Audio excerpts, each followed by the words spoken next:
Like and subscribe to my channel and click the bell icon to get new video updates.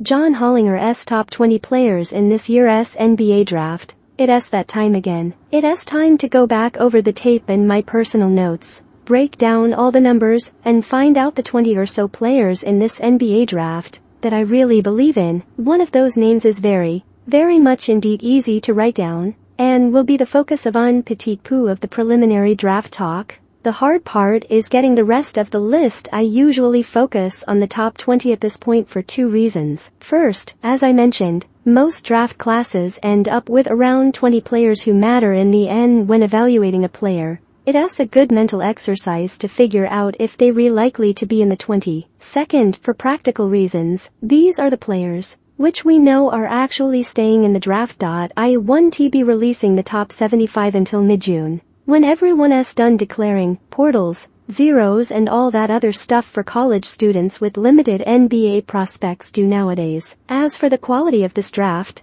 I think it's somewhere in the middle overall. Certainly not as good as the 2021 vintage, but apparently a lot better than what I've observed so far, barring a particularly weak 2024 contingent. Obviously top spot is an enormous prize. As Victor Wembanyama, it looks like a generational offspring, but things go downhill fast from there. In particular, the mid to late lottery looks weaker than it has in years. After the first few spots on the board, it quickly becomes a situation where anything is possible. A few important points to remember. First of all, the positions are important. Look at these playoffs and what do you see? Lots of 6'6" to 6'8" guys soak up minutes, and lots of centers are played off the floor. You'll see the same thing in free agency this summer. Two-way wings cost money and/or picks to acquire. Centers, not so much. The implication is that a center must have a much higher ceiling or much better chance of success than an equivalent wing. Aside from the rockstar at number 1,